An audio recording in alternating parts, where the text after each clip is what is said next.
अस्सलामुअलैकुम, कैसे हैं आप सब? अल्लाह ताला से उम्मीद करती हूँ कि सब ठीक ठाक होंगे। Welcome back to my channel. तो लीजिए है इधर मॉर्निंग का टाइम और मैं सुबह सुबह आई हूँ एज़ यूजुअल छत पे सैर करने के लिए। नमाज़ कुरान पढ़ने के बाद मैं आ जाती हूँ छत पे, ताकि थोड़ी-सी ना वॉक कर लीजिए। और सुबह की सैर का इतना ज़्यादा फ़ायदा है, और जो लोग नहीं करते वो बहुत गलती करते हैं। इंसान को अपनी ज़िंदगी में तंदुरुस्ती लाने के लिए सबसे पहले सुबह की सैर तो बहुत ज़रूरी है। वो आप अपने घर की छत पे कर लें या बाहर जाके कर लें, जैसे भी आपको ईज़ी लगे। मगर ये है कि मॉर्निंग में आप वॉक ज़रूर किया करें, कम से कम 20 से 25 मिनट। तो ये अपनी ज़िंदगी का मामूल बना लें अगर आपने ज़िंदगी में तंदुरुस्त और तवाना रहना है। और इधर जी देखिए, सूरज भी निकलने की कोशिश कर रहा है। और अब मैं चली जाऊंगी नीचे, क्योंकि मुझे भेजना है जाकर अपने बेटे को स्कूल। तो अब मैं जल्दी जल्दी चली जाऊंगी नीचे। और इधर जी बच्चों को भी भेज दिया स्कूल, और हस्बैंड भी जा चुके हैं, और मैंने खुद भी कर लिया नाश्ता। और इधर मैं आई थी परिंदों की तरफ, तो इनमें मैंने देखा तो इनका दाना कम था। तो मैंने कहा चले ना जल्दी जल्दी इनको भी दाना भी डाल दूँ और पानी भी डाल दूँ। और मैं तो दाना और पानी बस ऊपर से ही डालूंगी, मैं इनका पिंजरा नहीं खोलती। मैं पहले से भी आपको बता चुकी हूँ, क्योंकि मुझे ये डर होता है कि ये उड़ ना जाए। तो मैं ऊपर से ही बस आराम से अब डाल दूँगी मैं इनका खाना। और इधर जी मुझे आज करनी है वॉशिंग मशीन की डीप क्लीनिंग, और ये इतनी ज़रूरी थी ना, क्योंकि काफ़ी दिनों से इसके ऐसे कोनों में मिट्टी मुझे नज़र आ रही थी, जिसको देखकर मुझे बहुत कोफ्त हो रही थी। तो मैंने आज सोचा कि चले ना इसको मैंने क्लीन करना ही करना है, चाहे मैं कोई काम करूं या ना करूं। मैंने कहा चले ना आज दोपहर में खाना थोड़ा सा लेट बन जाए, बट ये है कि मुझे इसको ज़रूर क्लीन करना है। क्योंकि जब घर में हम ऐसी चीज़ें रखते हैं ना, तो उनको हमें क्लीन भी करना बड़ा ज़रूरी होता है। क्योंकि जब हम उनको ऐसे ही छोड़ेंगे तो फिर इतनी महंगी चीज़ें होती हैं, वो ज़ाया हो जाती हैं। और अपना मैंने मलमल का कपड़ा ले लिया और उस पे मैंने लगा लिया है सर्फ़। और सर्फ़ मैं कौन से इस्तेमाल करती हूँ, जो मेरे रेगुलर व्यूअर्स हैं उनको तो पता ही होगा। और अब मैंने इधर सर्फ़ को लगा लिया था मलमल के कपड़े पे, ताकि इस पे स्क्रैच वगैरह भी ना पड़े। और साथ में मैंने रखा है टीथ ब्रश। आपको पता है कि जो छोटी छोटी जगहों पे मट्टी होती है ना, वो टीथ ब्रश से बड़ी अच्छे तरीके से निकल जाती है। अब तो मैं सारा पहले ना अच्छे तरीके से सरफ लगा लूँगी, ताकि जो मट्टी वगैरह ना वो अच्छे तरीके से निकल जाए। और ये मशीन के अंदर वाला जो टप है ना, इसकी क्लीनिंग करनी मुझे बहुत मुश्किल थी, बट ये कि मैंने बहुत अच्छे तरीके से कर। और ये देखिए कितनी ज़्यादा मट्टी निकल रही है। और घर की क्लीनिंग के हवाले से ना मैं तो कभी अपनी चीज़ों को इग्नोर नहीं करती, क्योंकि मुझे ये होता है कि जब हमने चीज़ें इतनी एक्सपेंसिव घर में रखी हुई हैं तो उनको क्लीन भी करना बहुत ज़रूरी है, और उनकी हिफाजत करना भी बड़ा ज़रूरी है। तो अब मैं इसको अच्छे तरीके से क्लीन करूँगी, और उन जगहों पे मैं टूथब्रश से सारा साफ़ करूँगी जहाँ पे बिल्कुल बारीक बारीक मट्टी फंसी हुई थी। और अब सारा मैं अच्छे तरीके से ना ब्रश से पहले मैंने इस पर मलमल के कपड़े से सरफ से सारी मैंने साफ़ की, और अब ब्रश से करूँगी साफ़, ताकि जहाँ जहाँ बारीक से बारीक वो जगह पे भी मट्टी भी फंसी हुई ना, वो इससे निकल जाएगी। और अब इसको मैं अच्छे तरीके से पहले क्लीन करूँगी। क्लीन करने के बाद हम मलमल के कपड़े को धो लेंगे, और बिल्कुल उसको हम जब ड्राई कर लेंगे ना, फिर हम करेंगे इसको अगेन साफ़। और इधर वो किचन कह रही हूँ, मशीन के अंदर वाला पार्ट तो मैंने अच्छे तरीके से क्लीन कर लिया है। अब रह गई है ये ऊपर इसके ढक्कन की बारी, और ये ग्लास का है। और इसको साफ़ करना तो सबसे ज़्यादा मुश्किल है, और अब इसको भी मैं मलमल के कपड़े से ही करूँगी साफ़। और ये देखें, मैं आपको दिखाती हूँ कि इसके कोनों में से कितनी ज़्यादा डस्ट निकल रही है। और इंशाल्लाह ना मैं जल्दी ही इस पे कवर भी मंगवा कर डाल दूँगी, क्योंकि रोज़ इसकी डीप क्लीनिंग करने का ना टाइम ही नहीं मिलता।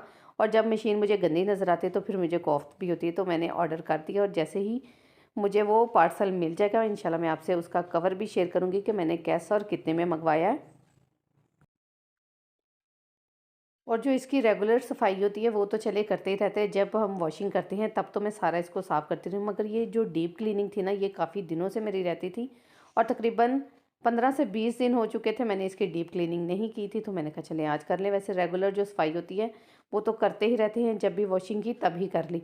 मगर कुछ इसके पार्ट्स ऐसे हैं जिनको क्लीन करना बड़ा ज़रूरी होता है, और उस पर टाइम भी काफ़ी लगता है। तो आज मैंने सोचा हुआ था कि चाहे मैं खाना लेट बनाऊँ, मैंने मशीन को डीप क्लीनिंग ज़रूर करनी है। और शुक्र अल्हम्दुलिल्लाह कि मैंने वो कर ली, और इतनी ज़बरदस्त और नीट क्लीन मेरी हो चुकी थी मशीन।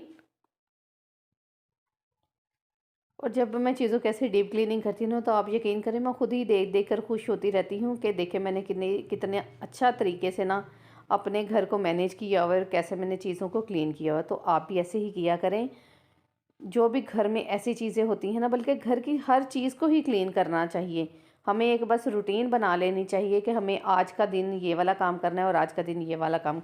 चले कोई दिन होते हैं वीक में या मंथ में कि जब दिल नहीं करता कि कुछ किया जाए, मगर ये कि हर दिन को ही आप एक्टिव डे बनाएं तो उससे ये होगा कि हमारा घर भी क्लीन रहेगा और हम खुद भी सेटिस्फाई रहेंगे और हमारी चीज़ें भी ज़्यादा ज़ाया नहीं होंगी। क्योंकि जब हम अपने आप को एक्टिव रख के सारे घर को मैनेज रखेंगे ना, तो आप यकीन करें कि बचत भी होगी और चीज़ें भी ज़्यादा ज़ाया नहीं होंगी।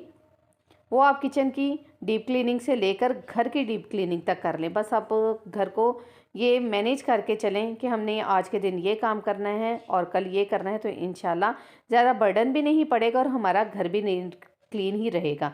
और ये देखिए बाहर वाले पार्ट पे भी कितनी मट्टी थी और इसको मैं मलमल के कपड़े से ही कर रही हूँ साफ़। और इधर मैं मशीन को फुल क्लीन करने के बाद ना, अब ये मैंने टेरेस में रखी हुई है मशीन, यानी कि लॉन्ड्री एरिया में। तो अब ये मैं टेरेस धो लूँगी और फिर साथ ही मैं अपना लॉन्ड्री एरिया को भी वॉश कर लूँगी, ताकि अब मैंने क्लीनिंग तो स्टार्ट की हुई थी, तो मैंने कहा क्यों ना कि ये सारा एरिया ही क्लीन कर लिया जाए। क्योंकि जब एक दफ़ा सफाई का दौरा चढ़ता है तो फिर ऐसा ही मुझे चढ़ता है कि बस फटाफट ना मैं सारे जगह को ही साफ़ कर लूँ। फिर ये फ़ायदा होता है क्लीनिंग का कि अब मैंने ये एक दिन लगा कर सारी क्लीनिंग कर ली है ना, अब मुझे तकरीबन 10 से 20 दिन कोई टेंशन ही नहीं रहेगी इस एरिए की। और इधर ये देखिए ये खीर और पूड़ा आया था कूंडों की न्याज का मेरी अम्मी की तरफ से। तो फिर अब ये मैं निकाल रही थी प्लेट में और फिर मैंने बच्चों को भी आवाज़ दे दी थी।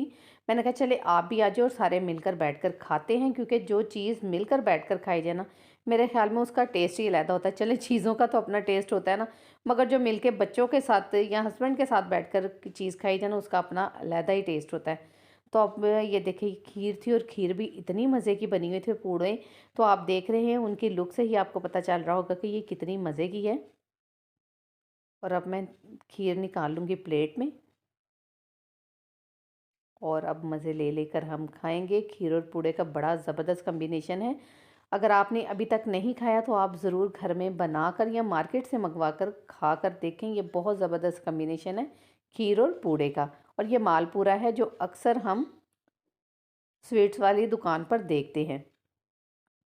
और रिता जी आपसे एक और चीज़ भी मुझे करनी है शेयर, और ये शेयर करनी मैंने अपने बेटे का यूनिफ़ॉर्म, जो मैं कल वाले व्लॉग में आपको बताया था ना कि मैं मार्केट से लेकर आई थी। और अल्लाह का शुक्र है कि यूनिफ़ॉर्म का बहुत सुकून है, पता होता है कि किस शॉप से मिलना है इस स्कूल का यूनिफ़ॉर्म, क्योंकि आजकल तो अलग-अलग स्कूलों की अलग-अलग शॉप्स हैं। तो फिर बस आजकल यूनिफ़ॉर्म का ये फ़ायदा होता है कि आराम से बच्चे को लेकर जाओ, उसकी एज या क्लास का बताओ तो ले लो। मैं बेटे को साथ लेकर गई थी क्योंकि इसकी वेस्ट की अक्सर प्रॉब्लम रहती है, तो बस उधर से माप वगैरह देकर मैं इसका यूनिफ़ॉर्म ले आई थी और अल्लाह का शुक्र है उसको परफेक्ट पूरा आ भी गया था। और इधर जी अब मुझे बनाना है खाना, क्योंकि आज मशीन की डीप क्लीनिंग की वजह से ना पता मैं खाना लेट हो गया। मैंने कहा चले कोई नहीं, जो काम करना है वो तो करना ही करना है, खाना तो हर हाल में बनना ही बनना है। और आज मुझे बनानी है दाल माश और अंडे, और ये बहुत ही मज़े के बनते हैं। बस आपने सारी वीडियो को देखना और देखकर मुझे कमेंट बॉक्स में कमेंट करके बताना है कि मेरा आज का व्लॉग आपको कैसा लगा। तो जो अभी तक मेरे चैनल पर नहीं है वो मेरे चैनल को लाइक करें, सब्सक्राइब करो, साथ में दिए बेल आइकन को प्रेस करना बिल्कुल मत भूलें। और इधर जी देखें मैंने ऑयल डाला, फिर उसमें मैंने ज़ीरा डाल दिया साबुत। जैसे ही वो थोड़ा सा कड़कड़ाया ना, मैंने इसमें तेज़ पत्ते डाल दिए। और ये ग्रेवी के पैकेट मैंने बना कर रखे हुए हैं, और ये मैं अपने पहले व्लॉग में शेयर कर चुकी हूँ कि कैसे आप ये ग्रेवी बना कर रखें और आपका खाना सिर्फ 5 मिनट में बनकर तैयार होगा। और अब ये ग्रेवी का आधा पैकेट मैं पकड़ूंगी और इसमें डाल दूँगी। और ग्रेवी का इतना फ़ायदा है ना, हमें प्याज छीलना पड़ेगा, ना टमाटर, ना हरी मिर्चें, कुछ भी नहीं करना पड़ेगा। आराम से ये ग्रेवी निकाल लेंगे और खाना बना लेंगे। बस एक दिन की मेहनत है, एक दिन की भी क्या बल्कि आधे घंटे की मेहनत है। और आधे घंटे की मेहनत करके हम पूरा हफ्ता आराम से खाना बना सकते हैं। और अब देखिए मैंने इसमें सुरख मिर्च का पाउडर, नमक और हल्दी भी शामिल कर दी थी, और ये ग्रेवी हमारी अच्छे तरीके से भुन चुकी है। और साथ ही 3 से 4 अदद मैं इसमें हरी मिर्चें शामिल कर दूंगी। और हरी मिर्चें शामिल करने के बाद अब ये मेरे पास 4 अदद अंडे हैं, जिनको पहले से मैंने बॉईल करके रखा हुआ था। और अब थोड़ी देर के लिए मैं मसाले में अंडों को भूनूंगी। और जैसे ही हमारे अंडे थोड़े से भुन जाएंगे ना, फिर दाल माश को मैंने आधा घंटा पहले भिगो कर रखा हुआ था, फिर दाल माश में इसमें डाल दूंगी। और मैं उसको पहले से बॉईल कोई नहीं किया, और अब इधर जी देखिए दाल माशो मैंने भिगोई थी वो इसमें डाल देंगे और डालने के बाद फिर हम इसमें शामिल कर देंगे पानी, क्योंकि अब हम ये मट्टी की कढ़ाई में बना रहे हैं तो इसका ये फ़ायदा होगा कि एक दफ़ा जब मट्टी की हांडी तप जाती है ना, फिर फ्लेम नीचे से मीडियम पे भी आप रखें ना तो चीज़ जल्दी जल्दी गल जाएगी। और अब इसमें मैं थोड़ा सा पानी और ऐड करूँगी, फिर ढक्कन देकर ना इसको पकने के लिए छोड़ दूँगी तकरीबन आधे घंटे तक। और इस बात का आपने ख़ास ख्याल रखना कि आप जब आपने दाल डाली ना तो इसको डोई वगैरह बिल्कुल नहीं लगानी, इसको ऐसे ही हिलाकर सेट करके इस पे ढक्कन दे के आधे घंटे के लिए छोड़ दें और आपको जो और काम करने हैं वो आप कर लें। और इधर जी देखिए आधा घंटा हो चुका है, मैं इसको देखती हूँ। पहले इसको मैं ऐसे ही उठाने लगी थी मगर वो ढक्कन भी इतना गर्म था ना, मुझसे उठाया नहीं, कि मैंने उधर ही छोड़ दिया। और इधर देखिए मुझे लग रहा है कि दाल काफ़ी हद तक हमारी कुक हो चुकी हैं। और अब इसमें ना मुझे क्यूब्स ऐड करनी है और मैं एक क्यूब्स ही ऐड करूँगी। और आप यकीन करें कि चिकन के बगैर ही दाल में चिकन का मज़ा आ गया था और साथ ही अंडे थे, तो कमाल की ये दाल बनी थी।